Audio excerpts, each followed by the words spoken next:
그런데 하나님 말씀에 떨지도 않고 순종하지도 않고 각기 자기 길로 가면서 성전에 나와서 안식일을 지키고 제물을 드린 자들, 하나님은 받지 않으십니다. 오늘 본문 말씀 이사야 66장 3절 4절 볼까요? 시작. 소를 잡아 드리는 것은 살인함과 다름이 없이 하고 어린 양으로 제사 드리는 것은 개의 목을 꺾음과 다름이 없이 하며 드리는 예물은 돼지의 피와 다름이 없이 하고 분향하는 것은 우상을 찬송함과 다름이 없이 행하는 그들은 자기의 길을 택하며 그들의 마음은 가증한 것을 기뻐한즉 나 또한 유업을 그들에게 택하여 주며 그들이 무수하는 것을 그들에게 임하게 하리니 이는 내가 불러도 대답하는 자가 없으며 내가 말하여도 그들이 듣지 않고 오직 나의 목전에서 악을 행하며 내가 기뻐하지 아니하는 것을 택하였습니다 하십니다. 하나님과 관계가 끊어진 사람, 성전에 나와서 제물을 드리고 소를 잡아드리고 양을 잡아드리고 분향을 하고 하지만 그것은 오히려 살생을 하는 것 같고 살인하는 것 같고 개의 목, 하나님 받지 않는 그 목을 꺾은 것 같고 돼지의 피를 드리는 거 하나님 받지 않는다는 것입니다. 그러니까 우리는 교회에 나와서 헌금하고 모든 거 하면 다 받는 줄 알고 착각을 해요. 이스라엘 백성들 11조 드리고 저주받은 백성입니다. 11조 드리고 망한 것입니다. 왜 망했는가 그걸 봐야죠. 우리가 어찌하여 하나님을 떠났습니까? 알지도 못한 죄를 떠난 것도 모르고. 저 여러분들 교회 다닌다고 그냥 교회 나왔으니까 구원받았다, 착각하지 마시기 바랍니다. 여러분 생명에 관한 겁니다. 세상 일부보다 더 소중한 겁니다. 세상 일에는 여러분 세상 밤새워가면서 얼마나 많은 일을 신경 쓰고 합니까? 그러나 여러분 영혼에 관해서 내가 생명이 있느냐 없느냐는 얼마나 신중하게 여기고 얼마나 중요하게 여기고 하나님의 평가를 여러분 알고 있느냐.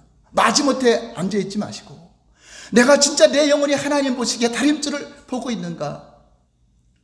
여러분 먹고 사는 것보다 더 중요한 것입니다. 못 먹고 오늘 죽는다 할지라도 하나님의 다림줄 앞에 내 영혼이 살아있는 자는 영원한 천국을 소유한 거지만 그렇지 않고 교회만 다니다가 주여주여에다가 멸망한다면 무슨 소용이 있겠습니까?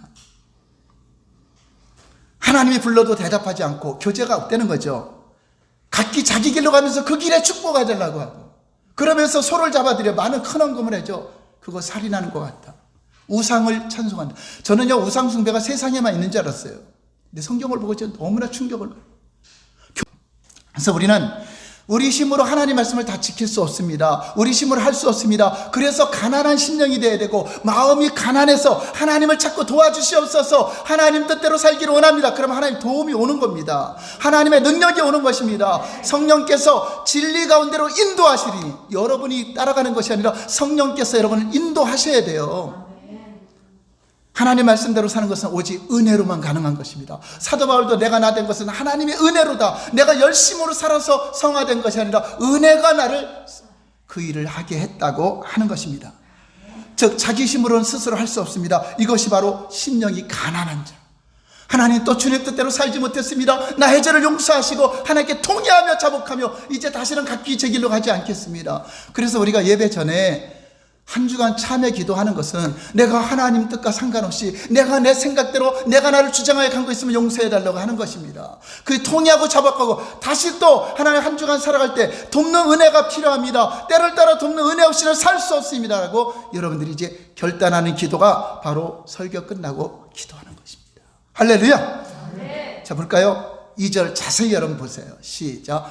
나 여호와가 말한다. 내 손이 이 모든 것을 지었으므로 그들이 생겼는가. 무릇 마음이 가난하고 심령에 통회하며 내 말을 듣고 떠는 자 그 사람은 내가 돌보려니와.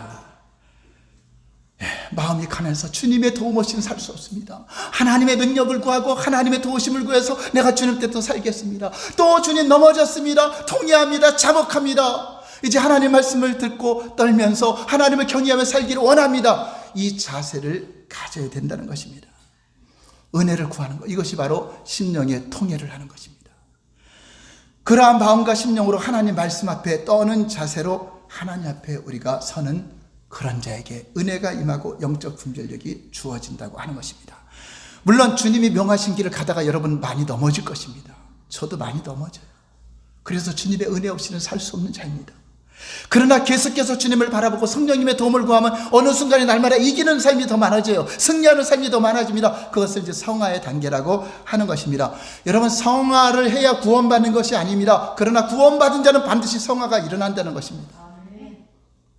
성화는 구원의 조건이 아닙니다. 구원받은 자는 성화를 할 수 있는 힘이 주어지고, 그냥 구원 못 받은 자는 죽었기 때문에 절대 그는 성화가 불가능한 것입니다. 육체적인 예법으로 종교 생활은 모범적으로 보여도 그는 절대로 성화는 될 수가 없는 것입니다. 그러므로 저와 여러분들이 이렇게 떠는 자세를 갈 때 승리의 삶을 살도록 예수님이 도와줄 것입니다. 할렐루야.